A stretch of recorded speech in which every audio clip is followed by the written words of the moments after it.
สดีจ้าสวัสดีพ่อแม่พี่น้องทุกคนสวัสดียามค่ำคืนเขาพาก้อยสิพามาเก็บแมงเขาเอิ้นแมงอย่างก็เพราะ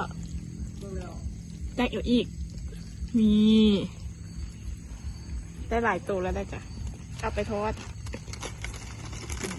หาเก็บในส่วนอย่างเร็วๆสิตันไปแล้วไอ้ไปไหนนี่นี่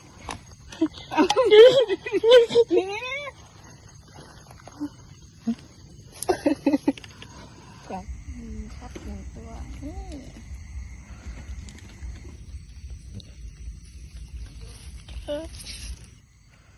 เอาทางไหน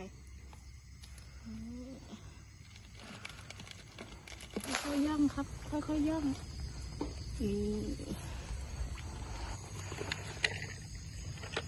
จุ๊บเห็นอีกแล้วจ้าเจออีกแล้วชึบยังเลยแล้วเห็นปะนี่เขียวกันใบน้ำซ้างใบไม้เห็นอีกแล้วจ้าหนึ่งตัวแต่สีเขียวตัวนี้ปุ๊บนี่ท้องไข่ขนาดเลยเจออีกแล้วจ้าว้ายมาทางไหนนี่เดี๋ยวทำนี่เป็นบะปุ๊บแล้วหนึ่งตัวนี่โอ้เดี๋ยวลายตัวนี้เด้อเห็นไหมเนี่ยโอ้ย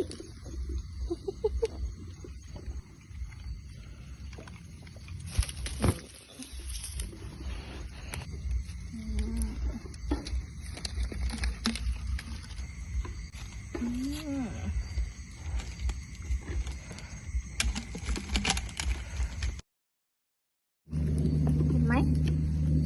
เห็นวะจุ๊บ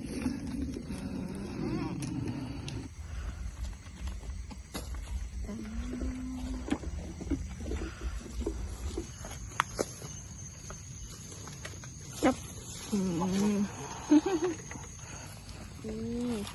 ตัวนี้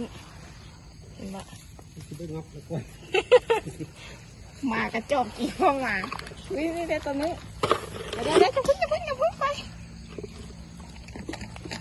นี่นะตัวนึงกันจุ๊บ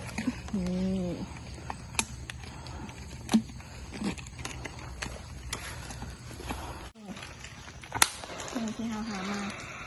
สรุปผลงานก็คืออะไร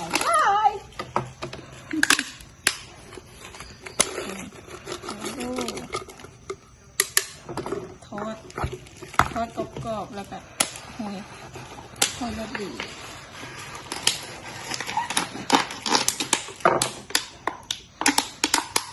ฉันจะปาดหัวนี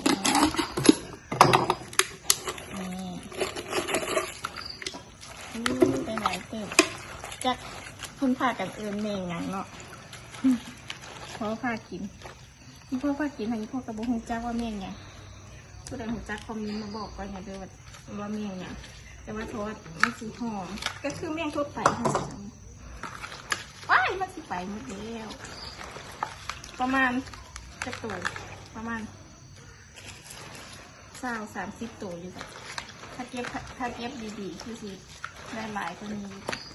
อันนี้ก็ถือว่าลายถ้าเจ้าคงไม่ได้แล้วสีทอดให้ตัวดีน้องกินนะจ๊ะสำหรับคลิปนี้ก็ขอตัวลาไปก่อนนะจ้า